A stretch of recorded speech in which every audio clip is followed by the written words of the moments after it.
right, so let's just get into the system as a whole. Got a lot of stuff laid out on the table here, and I know it looks like a lot, but I don't travel with all of this. I only travel with what I need at the time and what kit I want to get into. Just trying to show you a variety of what I have. Here it is. Here is the main component to the system.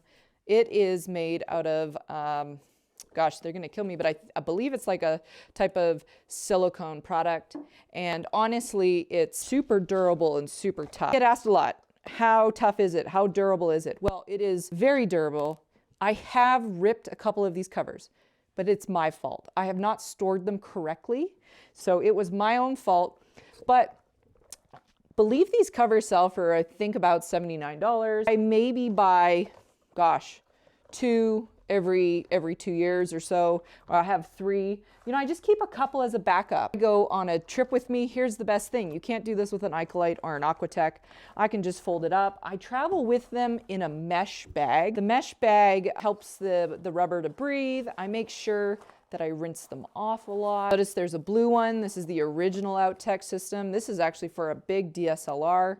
And a big, 70 to 200 lens in there. Travel with a couple covers. These can get tucked up really tight, and then from here I can throw this in my bag.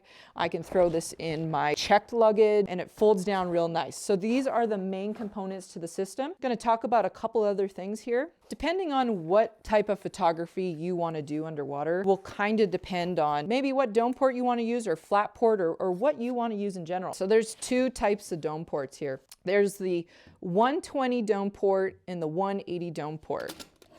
Let me show them to you here on camera.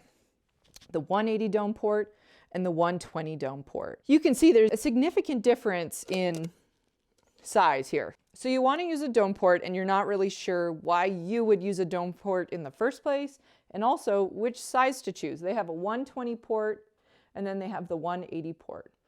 So how do you know which one would work best for you? The larger dome port will help you to get better under and over water shots, split shots. It will have beautiful images where you have half underwater and half above water. You need a big dome port for that. That's the kind of photography you're wanting to do, where you do a half split shot like these. Then you need a larger dome port for it. With that said, I've done many split shots with the 120 port, but you will get more clarity, more sharpness, and just a better overall image using a larger port than you would with the smaller one. Why would I choose one over the other? Well, it's portability, really. If I'm gonna go fly fishing and I'm out for a day's adventure where I'm on the river and I don't want to carry a lot of bulk, and maybe we don't have a boat with us, maybe we're just huffing it on foot. Well, if that's the case, I'll take this smaller port with me. It is lighter, it is more portable, and it's going to do a fantastic job. If I'm on a commercial shoot and weight is not an issue, I have all my equipment and we have an access to a boat, then I will take this larger port. So these are all made out of glass. It doesn't really matter what underwater housing you choose to use in the end. The most important thing is what you put in front of your lens, honestly.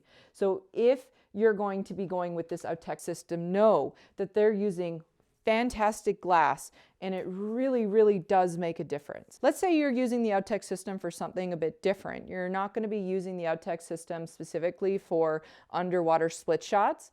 Maybe you also just want to use the system for weatherproofing or waterproofing your system. Then they make flat ports as well. This is a 77mm filter thread. I can put this on maybe a 70 to 200, a 24 to 70. Many times when I'm out, if we're in some crazy weather and I still have to do my photo shoot, I can put a flat port on the front of one of my cameras and I can shoot with the flat glass port on. My camera still will not only be waterproof, I could throw this on the 70 to 200, I could be in a monsoon rainstorm, and my whole camera system is protected.